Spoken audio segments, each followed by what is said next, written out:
नमस्कार। किसी भी अर्थव्यवस्था की बुनियाद क्या होती है? सोना?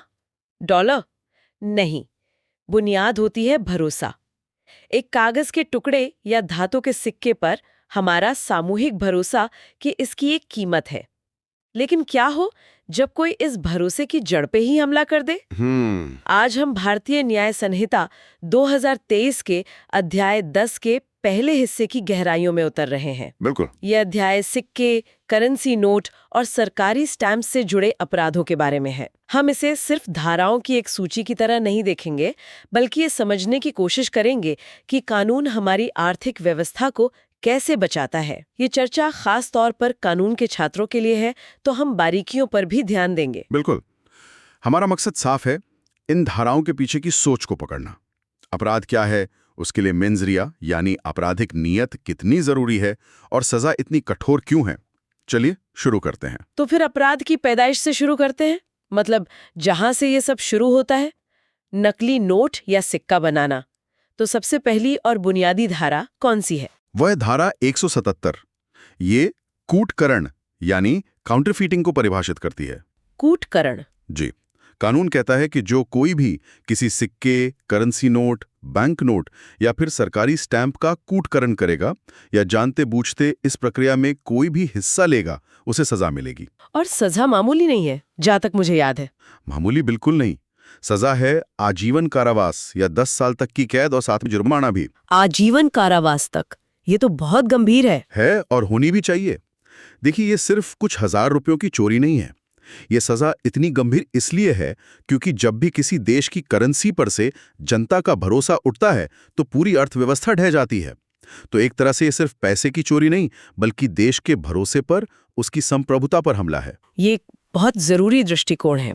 लेकिन कानून में शब्दों का बड़ा महत्व होता है।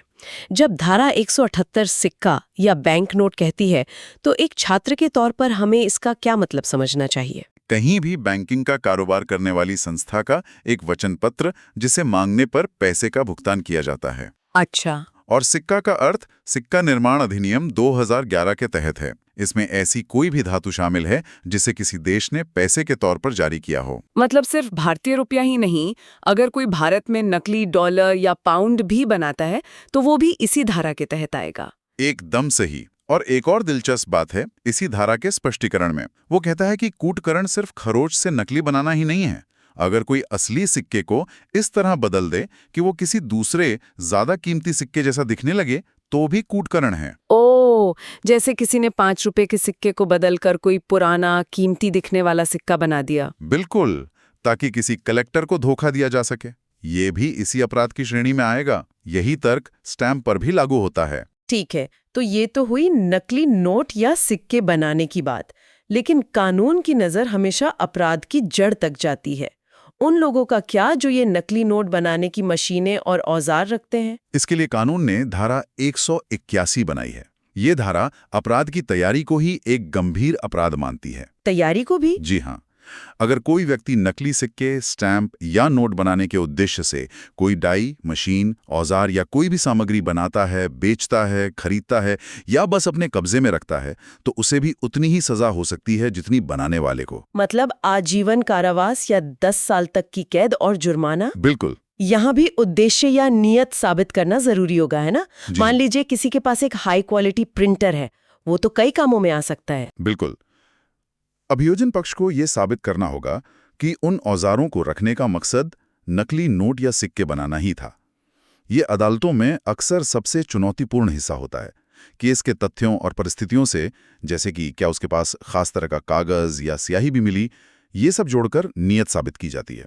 और अगर ये अपराध कोई बाहरी नहीं, बल्कि वो करे जिसकी जिम्मेदारी ही असली सिक्के बनाने की है, मेरा मतलब है टकसाल यानी मिंट के अंदर का कोई व्यक्ति। कानून ने संभावना को भी नजरअंदाज नहीं किया, बल्कि इसके लिए और भी सख्त प्रावधान है।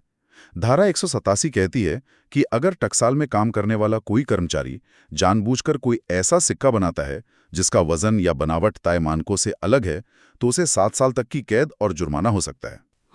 पद के भरोसे को तोड़ने का अपराध। सही कहा। और धारा 188 कहती है कि अगर कोई बिना कानूनी अधिकार के टकसाल से सिक्के बनाने का कोई भी औजार बाहर ले जाता है, तो उसे भी 7 साल की कैद और जुर्माना होगा।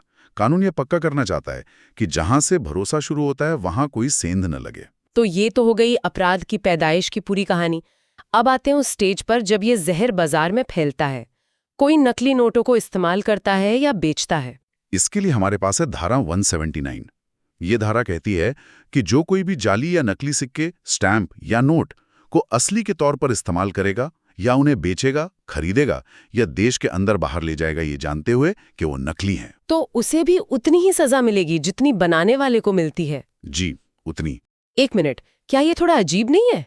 जो व्यक्ति एक संगठित गिरोह चलाकर लाखों के नकली नोट बना रहा है और जो बस कुछ हजार के नकली नोट आगे किसी को बेच रहा है, दोनों को एक ही तराजू में तौलना। ये एक क्लासिक कानूनी बहस है। कानून बनाने वालों की सोच ये है कि ये पूरी एक चेन है। बनाने वाला तब तक सफल नहीं हो सकता जब तक कोई उसे बाजार में फैलाने वाला ना हो। अच्छा। ये दोनों एक ही अपराध के दो पहिए हैं। आरबीआई की रिपोर्ट्स लगातार दिखाती हैं कि सबसे ज्यादा नकली नोट 500 के पकड़े जाते हैं, क्योंकि अपराधी आम लेन देन को निशाना बनाते हैं और यह काम यही वितरक यानी डिस्ट्रीब्यूटर करते हैं। इसलिए कानून इन्हें बराबर का अपराधी मानता है। ये तर्क समझ में आता है, लेकिन अब उस स्थिति के बारे में बात करते हैं जो शायद सबसे आम है। किसी की जेब से नकली नोट मिलता है, लेकिन उसने उसका इस्तेमाल नहीं किया। मान लीजिए किसी दुकानदार ने उसे दिया और उसने बिना देखे रख लिया। अब क्या होगा? ये एक बहुत ही व्यवहारिक सवाल है और इसका जवाब धारा 180 में है। ये धारा कब्जे यानी पोजेशन को अपराध बनाती है, लेकिन दो शर्तों के साथ। दो शर्तें? हाँ, पहली, व्यक्ति के कब्जे में नकली सिक्का, स्टैंप या नोट हो, और दूसरी और सबसे जरूरी, वो ये जानता हो कि ये नकली है और उसकी नियत उसे असली के तौर पर इस्तेमाल करने की है। अच्छा, नियत भी? अगर ये दोनों बातें साबित होती हैं तो सजा 7 साल तक की कैद या जुर्माना या दोनों हो सकती है। लेकिन ये नियत साबित करना कितना मुश्किल है? क्या कोई निर्दोष व्यक्ति नहीं फंस सकता जिसे पता ही ना हो कि नोट नकली है? बहुत मुश्किल है, और यहीं पर एक कानून के छात्र के लिए बर्डन ऑफ प्रूफ यानी सबूत का भार का सिद्धांत समझना जरूरी हो जाता है। सबूत का भार अभियोजन पक्ष पर है कि वो ये साबित करे कि आरोपी को पता था कि नोट नकली है और वो उसे चलाना चाहता था। सिर्फ जेब में नकली नोट मिलना अपने आप में अपराध नहीं है। तो फिर अदालतें क्या देखती हैं? वो देखती हैं कि क्या आरोपी ने उसे चलाने की कोशिश की, क्या उसके पास ऐसे और भी नोट मिले। परिस्थिति जन्य साक्षी यहाँ बहुत महत्वपूर्ण हो जाते हैं, और इसी धारा में एक बचाव भी दिया गया है। अगर कोई ये साबित कर दे कि उसे वो नकली चीज किसी कानूनी स्रोत से मिली थी, तो ये अपराध नहीं माना जाएगा। चलिए, अब कुछ खास मामलों पर आते हैं। उन दस्तावेजों का क्या जो असली नोट की तरह दिखते तो हैं पर होते नहीं, जैसे बच्चों के खेलने वाले चिल्ड्रन बैंक ऑफ इंडिया के नोट? हा, धारा 182 इसी के लिए है। कानून कहता है कि जो कोई भी ऐसा दस्तावेज बनाता है या बनवाता है या इस्तेमाल करता है जो किसी करेंसी नोट जैसा दिखता हो और जिससे धोखा होने की संभावना हो, उस पर 300 रुपए तक का जुर्माना लगाया जा सकता है। 300 रुपए? तो मतलब अगर मेरे पास चिल्ड्रन बैंक ऑफ इंडिया का नोट है तो मुझ पर जुर्माना लग सकता है? हाँ, तकनीकी रूप से लग सकता है, खासकर अगर उसका आकार और रंग रूप असली नोट से बहुत मिलता जुलता हो। इस धारा का मकसद किसी को जेल भेजना नहीं, बल्कि बाजार में किसी भी तरह के भ्रम को पैदा होने से रोकना है। ये तो बहुत से लोगों को पता ही नहीं होगा। और अगर उस दस्तावेज पर किसी का नाम छपा हो तो कानून और सख्त हो जाता है। अगर पुलिस के पूछने पर वो व्यक्ति ये बताने से इनकार करता है कि इसे किसने छापा है, तो जुर्माना 600 रुपए तक हो सकता है। और कानून ये मानकर चलता है कि जब तक उल्टा साबित ना हो, जिस व्यक्ति का नाम दस्तावेज पर है उसी ने उसे बनवाया है। यहाँ सबूत का भार उस व्यक्ति पर चला जाता है। ठीक है, नोट और सिक्कों के बाद अब सरकारी स्टैंप पर आते हैं। राजस्व के लिए ये बहुत महत्वपूर्ण है। इनके दुरुपयोग को रोकने के लिए कानून क्या कहता है? सरकारी स्टैंप के मामले में कानून बहुत स्पष्ट है। इसे हम 3 मुख्य अपराधों में बांट सकते हैं। धारा 183 कहती है कि अगर आप सरकार को राजस्व का नुकसान पहुंचाने की नीयत से किसी इस्तेमाल हो चुके स्टैंप से लिखावट मिटाते हैं तो ये अपराध है। सजा 3 साल तक की कैद या जुर्माना या दोनों। और दूसरा अपराध धारा 184 में है। ऐसे स्टैंप का इस्तेमाल करना जिसके बारे में आपको पता है कि वो पहले ही इस्तेमाल हो चुका है। इसकी सजा? यहाँ सजा 2 साल तक की कैद या जुर्माना या दोनों है। और तीसरा अपराध धारा 185 में है।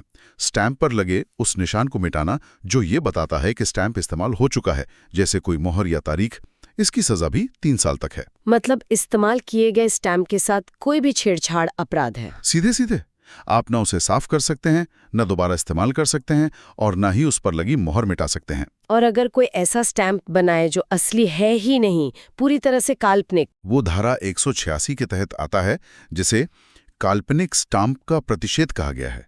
सीधी भाषा में आप ऐसा कोई भी स्टाम्प नहीं बना सकते जो डाक टिकट जैसा दिखे लेकिन हो नकली, भले ही मजाक में क्यों ना हो। जो ऐसा बनाता, बेचता या अपने पास रखता है, उस पर 200 रुपए तक का जुर्माना हो सकता है। और वो स्टैम्प जब्त भी हो जाएंगे। हाँ, वो स्टैम्प और उन्हें बनाने का सामान सब जब्त कर लिया जाएगा। तो आज हमने देखा कि भारतीय न्याय संहिता देश की आर्थिक अखंडता को कितनी गंभीरता से लेती है। नकली नोट बनाने के जुर्म से लेकर एक इस्तेमाल किए हुए स्टैम्प को दोबारा इस्तेमाल करने की कोशिश तक हर धोखेबाजी के लिए कानून में स्पष्ट प्रावधान है। ये धाराएं सिर्फ सजा नहीं देती, बल्कि उस भरोसे को बचाती हैं जिस पर हमारी पूरी अर्थव्यवस्था टिकी है। बिल्कुल। और यहाँ मैं आप जैसे भविष्य के वकीलों और जजों के लिए एक विचार छोड़कर जा रहा हूँ। बताइए। आज हम डिजिटल करेंसी और ऑनलाइन लेनदेन के युग में हैं। ये सोचना बहुत दिलचस्प है कि इन कानूनों के मूल सिद्धांत आर्थिक अखंडता की रक्षा और धोखे को दंडित करना भविष्य में डिजिटल जालसाजी के नए रूपों पर कैसे लागू होंगे। बहुत ही प्रासंगिक सवाल है। जब कोई क्रिप्टो करेंसी का रग पुल स्कैम करता है या कोई डिजिटल वॉलेट में हेरफेर करता है, तो क्या वो एक तरह का डिजिटल कूटकरण नहीं है? कानून के सिद्धांत वही रहते हैं, मेंस रिया और एक्टस रियस, लेकिन अपराध का तरीका बदल गया है। ये सोचना आप सबका काम है कि क्या मौजूदा कानूनी ढांचा इन नई चुनौतियों के लिए काफी है या हमें भविष्य के लिए नए डिजिटल हथियार बनाने होंगे।